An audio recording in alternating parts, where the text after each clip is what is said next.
à tous et bienvenue sur ma chaîne. Alors dans cette vidéo, je vais vous expliquer le tour de magie de l'assassin. Alors dans un premier temps, je vais faire la démonstration et dans un deuxième temps, je vais vous expliquer le tour de magie.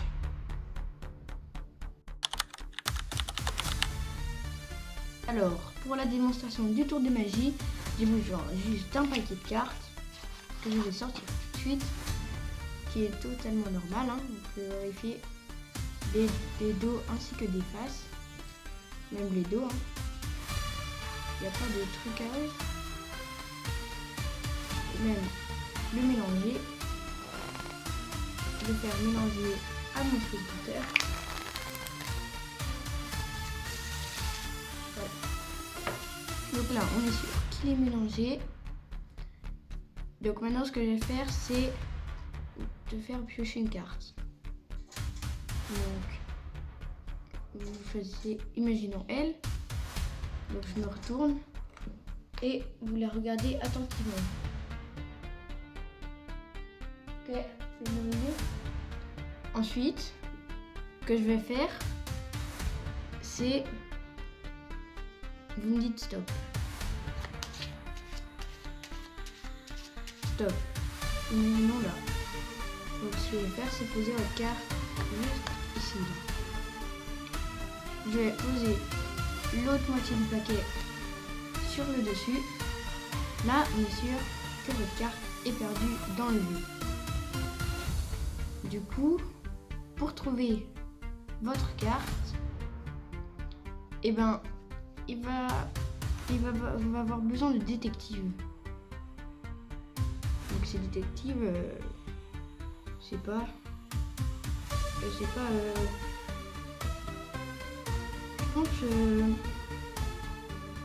pense que je vais prendre allez, les rois. Donc j'ai un premier roi là et un deuxième roi là. Voilà. Ces rois là, vous vont passer un vers le début du jeu, par exemple là, et un autre vers la fin du jeu, comme ceci. Donc là, si on ferme l'éventail, on voit que les deux rois sont suspectés. Ils ont toute une liste de suspects. Ce qu'on va faire, c'est couper une fois le jeu. Donc, couper le jeu. Le jeu est coupé. Maintenant, si on fait notre petit éventail, on voit que nos détectives ont une petite liste de suspects juste là. Du coup, on va garder les deux détectives avec la liste de suspects. Les autres cartes, on les met sur le côté. On ne va plus les revoir du jeu. Voilà.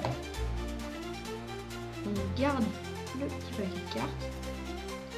Et là, ce qu'on va faire, c'est que les détectives, ils ont une formule un peu spéciale. C'est qu'il y a un détective qui va venir être posé sur la table, et puis la carte qui va aller derrière le paquet. En fait, on fait ça jusqu'à ce qu'il y ait le détective qui referme le paquet. Donc on va faire ça.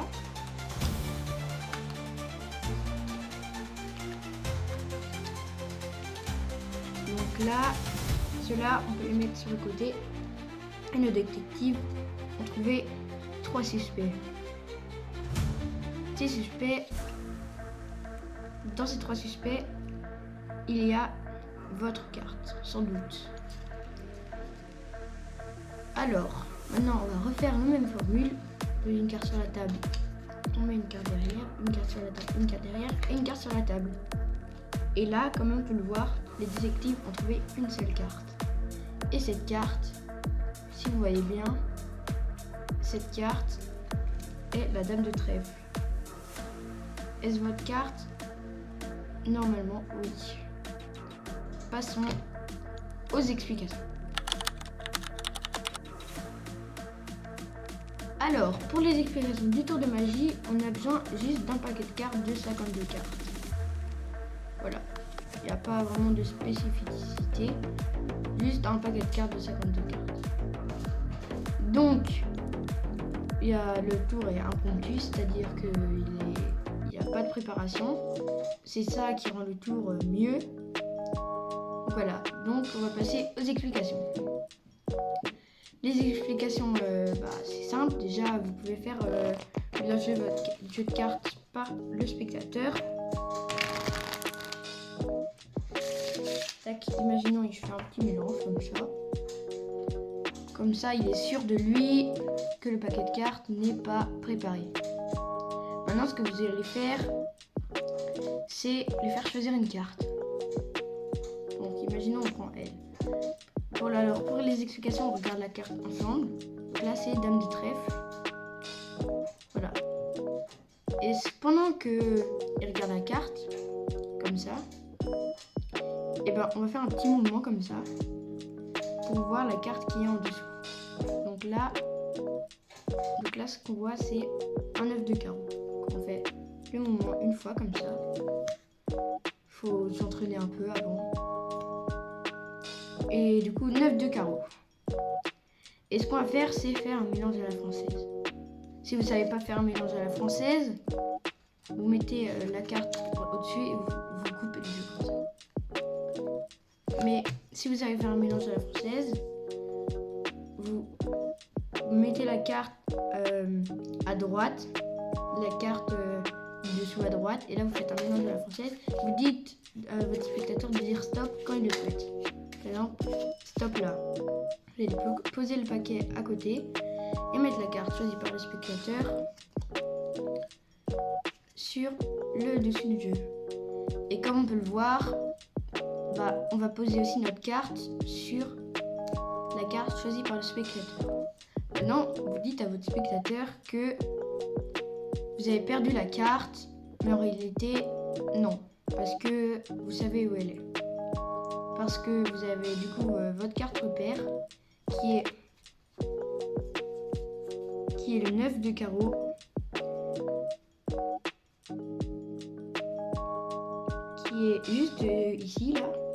Et du coup, juste avant notre carte repère, il y a la Dame de trèfle, la carte choisie par le spectateur.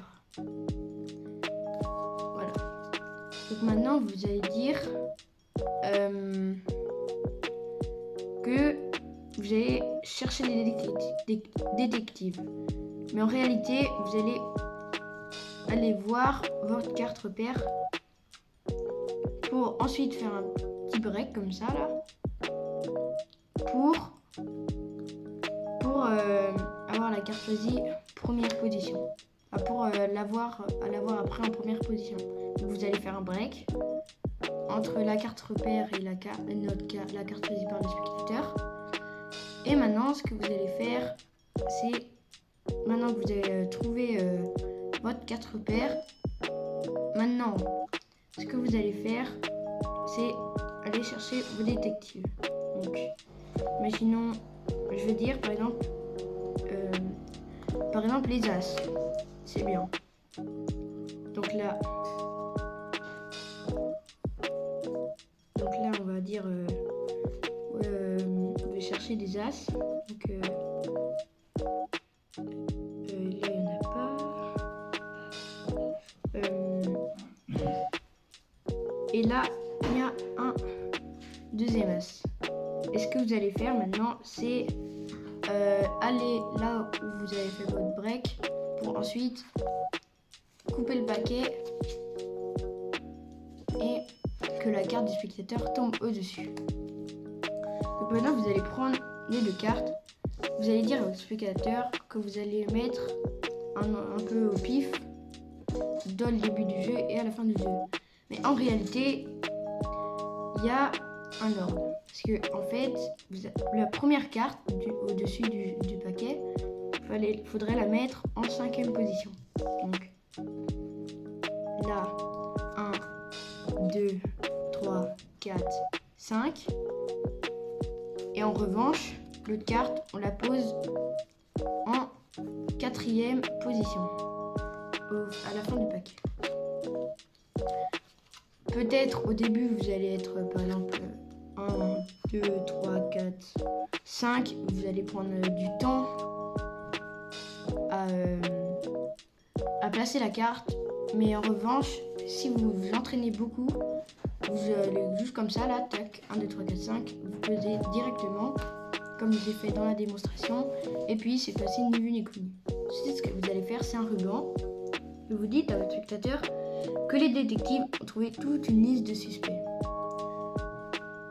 Donc le spectateur, il va dire ok, voilà, là il n'y a pas de spécificité. Ensuite, vous refermez le paquet, et vous dites à votre spectateur de couper le paquet. Du coup, il va couper le paquet. Et là, vous refaites un ruban et vous dites ah tiens, les 2 détectives ont trouvé une plus petite liste de suspects. Et dans cette liste de suspects, en 4e position, se situe la carte du spectateur. Et si vous avez plus de 7 cartes entre les 2 détectives, c'est que votre tour est raté. Donc voilà.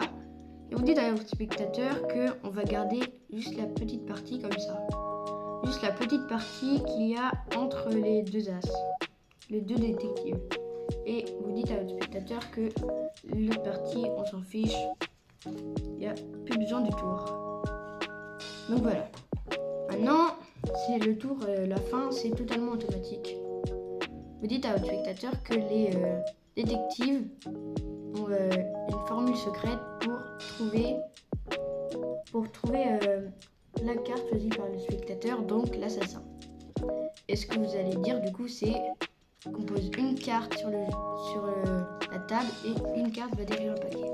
Et vous lui dites que vous allez faire ça jusqu'à ce qu'il y a l'autre carte, l'autre as qui va refermer le sandwich. Donc là, il y aurait 3 cartes. Vous lui dites que vous refaites la même chose. Et là, vous lui dites que rien qu'un claquement de doigts, si on regarde la dernière carte, la carte est la carte choisie par le spectateur. Ce qui est bien, c'est que on peut inventer une histoire. Donc, ce qui rend le tour beaucoup mieux. Donc, j'espère que ce tuto vous aura plu. Sur ce, je vous laisse avec le tuto. Ciao!